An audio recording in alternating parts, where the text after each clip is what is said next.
Okay, so my name's Noah Castillo, and I'm gonna be talking about counseling psychology. To start off, the basic definition of counseling psychology, so it's a health service. So basically, what that means is that they're here to help people through, of course, mental health issues. This can be with depression, anxiety, stress, deeper types of mental health like schizophrenia as well. But they also kind of help with physical health as well, because physical health and mental health kind of tie hand in hand. So basically, if someone's struggling with depression and they're maybe not eating as much, of course, the counselor is going to take this into regard and say like, hey, maybe you should start eating more because, of course, if you're not eating as much, your mental health won't be as good, and vice versa as well. If your mental health's not good, you won't be eating as much or treating yourself good. So they'll also just kind of help people with physical activity as well, as long as with eating, walking, exercise, things like that. But yeah, so they do provide a lot of good health service, especially with mental health, of course. Like I said before, they're going to find a stressor or a problem that bothers them, and they're going to talk about it, they're going to try and resolve it, and they're going to try and make the problem kind of go away, uh, which takes time, of course. Pardon, it's also culturally informed and culturally sensitive, which these topics I'm going to go deeper into in the next few slides. But they're also here to help. Of course, counselors are in high demand right now because of, especially with social media and how the world is right now. A lot of people are struggling with mental health and also have a lot of challenges throughout their day-to-day life. So counseling is always provided everywhere and it's in high demand, like I said before. So moving on. So culturally informed practice. So basically what it is the knowledge is that knowing that different cultures, races, ethnicity, religion basically exists. That's basically what it is. And it's so they know that clients they have, if they're a different race or ethnicity, that they're probably going to go through a different culture uh issues than the therapist would. So say someone from Africa came to talk to someone in America about, a problem. They need to know that since they're coming from a different region of the world, that they're, of course, their culture is different and there's going to be different things that they've experienced compared to the therapist. So why it is used, basically, the therapist knows that there's differences throughout the culture, that there's different problems people go through, and it's not everyone's the same. It's basically why it is used. So, culturally sensitive practice is not knowing about the other culture. So I'm shaking this out, not knowing about the other culture or anything like that. So they need just to be able to make themselves aware of that there can be a culture shock to them and there can be their culture the client's culture can be completely different than they expect what the therapist or counselor expected. So they need to just be able to have the client be vulnerable to them and they need to be sensitive about the topics and not really make it be judgmental towards the client.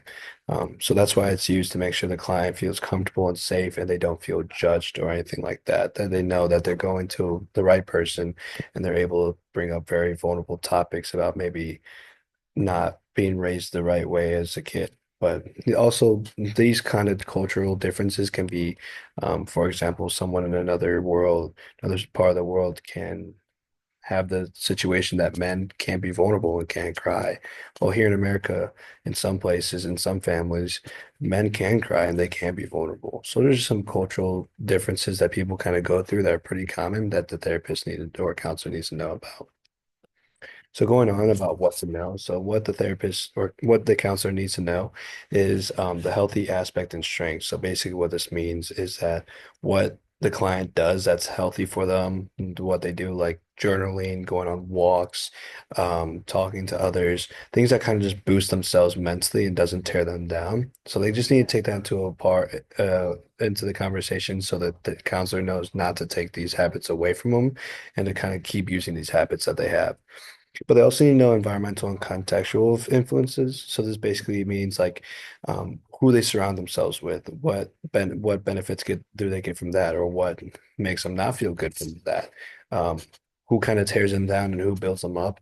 They also need to know what kind of situations they go through day to day. This could be like discrimination or yeah, not being treated at the workplace, things like that.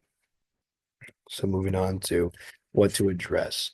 So basically, what to address to a a psychologist is basically your developmental and mental health, of course. So mental health being like what stresses you out? Are you going through depression? Are you going through anxiety? But they also need to know like how your life was developing, like the few years of your life. Were there anything that happened to you? Which kind of goes to the next bullet point, challenges throughout lifespan. Base, so going into that deeper, if someone had a very traumatic experience throughout their lifespan, of course they need to bring this up because that traumatic experience can be bringing a lot of problems into their daily life. Like that could be a big reason for why they're having depression or why they have social anxiety is because they maybe have gone through a traumatic event in their past life. So this just be brought up and made aware to the counselor so they know that they can kind of dive deeper in this situation and make sure that they're um bringing this problem to like a resolution. But also other challenges. Like I said before, this could be discrimination or problems in the workplace or problems about who you surround yourself with, or it could be challenges like what people say to you from day to day and what bothers you.